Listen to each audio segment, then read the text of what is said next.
Hello ಸ್ನೇಹಿತರೆ, ಎಲ್ರಿಗೂ ನಮಸ್ಕಾರ. ಜನತಾ ಏಜೆಂಟ್ನ ಹೊಸ ವಿಡಿಯೋಗೆ ಎಲ್ರಿಗೂ ಸ್ವಾಗತ.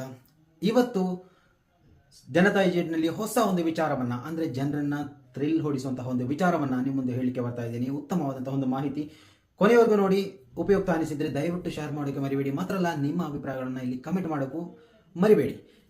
ಇನ್ನು ಮುಂದಿನ ದಿನಗಳಲ್ಲಿ ಕೆಲವೇ ತಿಂಗಳುಗಳಲ್ಲಿ ಲೋಕಸಭಾ ಚುನಾವಣೆ ಬರುತ್ತೆ. ಈ ಒಂದು ಚುನಾವಣೆಗೆ ಯಾವ ರೀತಿಯಲ್ಲಿ ರಾಜ್ಯದ ಜನರು ಅಥವಾ ನಮ್ಮ ಕರಾವಳಿ ಜನರು ರೆಡಿ ಆಗಬೇಕು ಅನ್ನುವಂಥ ಒಂದು ವಿಚಾರದಲ್ಲಿ ಎಲ್ಲರೂ ದಯವಿಟ್ಟು ಗಮನವಿಟ್ಟು ಕೇಳಿ. ನಿಮ್ಮ ಹೋರಾಟವನ್ನು ಅಥವಾ ಸೌಜನ್ಯ ಹೋರಾಟಗಾರರಿಗೆ ಪ್ರತ್ಯೇಕವಾಗಿ, ಯಾಕಂತಂದರೆ ಮುಂದಿನ ದಿನಗಳಲ್ಲಿ ಲೋಕಸಭಾ ಚುನಾವಣೆಗೆ ಪ್ರತ್ಯೇಕವಾದಂತಹ ಒಂದು ಅಸ್ತ್ರವಾಗಿ ಈ ಒಂದು ಸೌಜನ್ಯ ಪ್ರಕರಣವನ್ನು ಯೂಸ್ ಮಾಡಲೇಬೇಕು. ಯಾಕಂತಂದರೆ ಸೌಜನ್ಯ ಪ್ರಕರಣವನ್ನು ಮುಚ್ಚಿ ಹಾಕೋಕೆ ಅಥವಾ ತೆರೆಮರೆಯಲ್ಲೇ ಯಾರ್ಯಾರನ್ನು ಅರೆಸ್ಟ್ ಮಾಡೋಕೆ ಅಥವಾ ನೋಟಿಸ್ ಕಳಿಸೋಕೆ ಎಲ್ಲ ಪ್ರಕಾರದ ವಿದ್ಯಮಾನಗಳು ರೆಡಿ ಆಗ್ತಾನೆ ಇದೆ.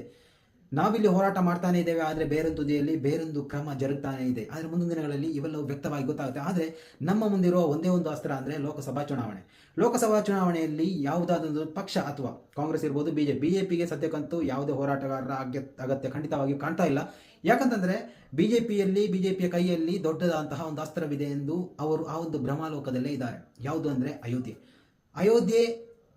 ಆ ಒಂದು ವಿಚಾರ ಬಂದಾಗ ಬಿಜೆಪಿಯವರು ಕಣ್ಣು ಮುಚ್ಚಿ ಜನಗಳು ನಮಗೆ ಓಟ್ ಹಾಕ್ತಾರೆ ಎನ್ನುವಂತಹ ಒಂದು ರೀತಿಯಲ್ಲಿ ಭ್ರಮೆಯಲ್ಲಿದ್ದಾರೆ. ಆದ್ರಿಂದ ಯಾವ ಹೋರಾಟಗಾರರನ್ನ ಅವರು ತಮ್ಮ ಜೊತೆ ನಿಲ್ಲಿಸಿಕೊಳ್ಳುವಂತಹ ಒಂದು ಪ್ರಯತ್ನಕ್ಕೆ ಕೈ ಹಾಕಲ್ಲ. ಆದರೆ ಕಾಂಗ್ರೆಸ್ ಆ ರೀತಿ ಅಲ್ಲ. ಕಾಂಗ್ರೆಸ್ಗೆ ಯಾವುದಾದರೂ ಒಂದು ರೀತಿಯಲ್ಲಿ ಬಲ ಹೆಚ್ಚುತ್ತೆ ಅಂದರೆ ಅವರನ್ನ ಹಿಡಿಯೋಕೆ ಖಂಡಿತವಾಗಿಯೂ ಶ್ರಮ ಪಡುತ್ತೆ. ಅದಕ್ಕೆ ಸೌಜನ್ಯ ಪರ ಹೋರಾಟಗಾರರು ಸೌಜನ್ಯಾಳಿಗೆ ನ್ಯಾಯ ಯಾವ ಭಾಗದಿಂದ ಬರುತ್ತೆ ಅವರ ಜೊತೆ ನಿಲ್ಲುವಂತಹ ಒಂದು ಪ್ರಯತ್ನ ಮಾಡಲೇಬೇಕು. ಅಥವಾ ಸ್ವತಂತ್ರವಾಗಿ ಸೌಜನ್ಯ ಪಕ್ಷ ಎನ್ನುವಂತಹ ಒಂದು ಹೊಸ ಪಕ್ಷವನ್ನೇ ನಿರ್ಮಾಣ ಮಾಡಿ ರಾಷ್ಟ್ರೀಯ ಮಟ್ಟದ ಪಕ್ಷಗಳಿಗೆ ಟಕ್ಕರ್ ಹೊಡೆಯುವಂತಹ ಒಂದು ಕೆಲಸವನ್ನ ಮಾಡಲೇಬೇಕು. ಯಾಕಂತಂದ್ರೆ ಕರಾವಳಿ ಅನ್ನೋದು ಅಷ್ಟೊಂದು ಸೂಕ್ಷ್ಮವಾದಂತಹ ಒಂದು ಪ್ರದೇಶ.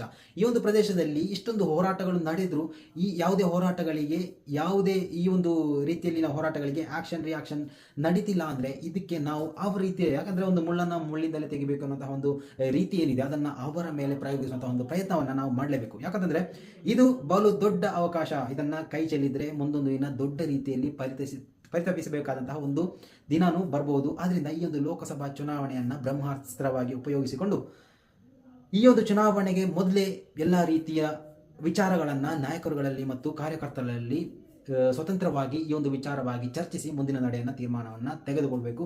ಇದೊಂದು ಉತ್ತಮವಾದಂತಹ ಬೆಳವಣಿಗೆಯಾಗಿರುತ್ತೆ. ಸೊ ಈ ಒಂದು ರೀತಿಯಲ್ಲಿ ನಾಯಕರುಗಳು ಚಿಂತಿಸಿದರೆ ಸೌಜನ್ಯ ಹೋರಾಟಕ್ಕೆ ಇತಿಶ್ರೀ ಹಾಡುವಂತಹ ಒಂದು ಪ್ರಸಂಗವು ಮುಂದೊಂದು ದಿನ ಬರ್ಬೋದು. ಅಥವಾ ಲೋಕಸಭಾ ಚುನಾವಣೆ ನಡೆದೇ ಬಿಟ್ಟಿತ್ತು ಅಂದ್ಕೊಳ್ಳಿ, ಲೋಕಸಭಾ ಚುನಾವಣೆ ನಂತರ ಏನಾದರೂ ಮಾಡ್ಕೊಳ್ಳೋಣ ಅಂದ್ಕೊಳ್ಳಿ. ಆದರೆ ಖಂಡಿತವಾಗಿ ಒಂದು ಮಾತನ್ನು ಹೇಳ್ತೀನಿ, ಸೌಜನ್ಯ ಹೋರಾಟಕ್ಕೆ ಈ ಒಂದು ಲೋಕಸಭಾ ಚುನಾವಣೆ ದೊಡ್ಡ ಬ್ರೇಕ್ ನೀಡುವಂತಹ ಒಂದು ಸನ್ನಿವೇಶ ಮುಂದೊಂದು ದಿನ ಬರಲಿಕ್ಕಿದೆ. ಸೊ ಅದರಿಂದಾಗಿ ಸೌಜನ್ಯ ಹೋರಾಟಗಾರರು ಈವಾಗಲೇ ಎಚ್ಚೆತ್ಕೋಬೇಕು. ಬಿಜೆಪಿ ಅಥವಾ ಕಾಂಗ್ರೆಸ್ ಅಥವಾ ಜನತಾ ಯಾವುದೇ ಇರ್ಬೋದು, ಯಾವುದೇ ಪಕ್ಷ ಇರ್ಬೋದು, ಸೌಜನ್ಯ ಹೋರಾಟಕ್ಕೆ ಯಾವ ರೀತಿಯಲ್ಲಿ ಬೆಂಬಲ ಸಿಗುತ್ತೆ ಅವರನ್ನು ಉಪಯೋಗಿಸ್ಕೊಳ್ಳಿ. ಮಾತ್ರವಲ್ಲ, ಮುಂದೊಂದು ದಿನ ಈ ಒಂದು ರೀತಿಯಲ್ಲಿ ಚರ್ಚೆಗಳು ನಡೀಬಹುದು. ಅದಕ್ಕೆ ಇವಾಗ ಹೇಳ್ತಾ ಇದ್ದೇನೆ, ಈ ಒಂದು ಮಾತನ್ನು ನೆನಪಿಟ್ಕೊಳ್ಳಿ. ಲೋಕಸಭಾ ಚುನಾವಣೆಯ ನಂತರ ಯಾವುದೇ ಕುಮ್ಮಕ್ಕು ನಡೆಯಲ್ಲ, ಸೌಜನ್ಯ ಹೋರಾಟ ಕ್ಲೋಸ್ ಆಗಿಬಿಡುತ್ತೆ. ಅದಕ್ಕೂ ಮೊದಲು ಒಂದು ಸ್ವತಃ ರಾಜಕೀಯ ಪಕ್ಷವಾಗಿ ದೊಡ್ಡ ಮಟ್ಟದಲ್ಲಿ ದೊಡ್ಡ ಒಂದು ರೀತಿಯಂತಹ ಒಂದು ದಂಗೆಯನ್ನು ಹೇಳಬೇಕು, ಅಥವಾ ಯಾವುದಾದರೊಂದು ನಿರ್ದಿಷ್ಟವಾದಂತಹ ಪಕ್ಷದೊಂದಿಗೆ ಕೈ ಜೋಡಿಸುವಂತಹ ಒಂದು ಪ್ರಯತ್ನವನ್ನು ಮಾಡಲೇಬೇಕು.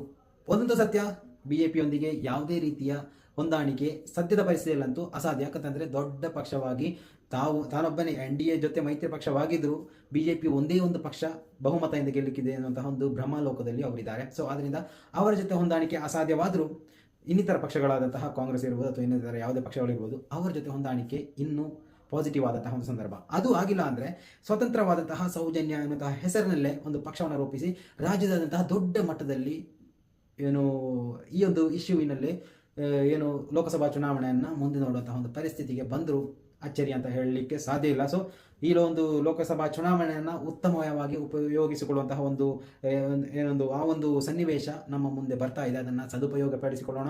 ಏನೇ ಇರಲಿ, ಇದು ಒಂದು ಜನತಾ ಏಜೆಂಟ್ನ ಕಿವಿ ಮಾತು ಅಂದ್ಕೊಳ್ಳಿ. ಈ ಒಂದು ಮಾಹಿತಿ ಇಷ್ಟ ಅನಿಸಿದರೆ ದಯವಿಟ್ಟು ಶೇರ್ ಮಾಡೋಕೆ ಮರಿಬೇಡಿ. ಮಾತ್ರ ಅಲ್ಲ, ನಿಮ್ಮ ಅಭಿಪ್ರಾಯಗಳನ್ನು ತಪ್ಪದೆ ಕಮೆಂಟ್ ಮಾಡಿ. ಮುಂದಿನ ವಿಡಿಯೋದಲ್ಲಿ ಮತ್ತೆ ಹೊಸ ಮಾಹಿತಿಯೊಂದಿಗೆ ಮತ್ತೆ ಬರ್ತೀನಿ. ಅಲ್ಲಿವರೆಗೂ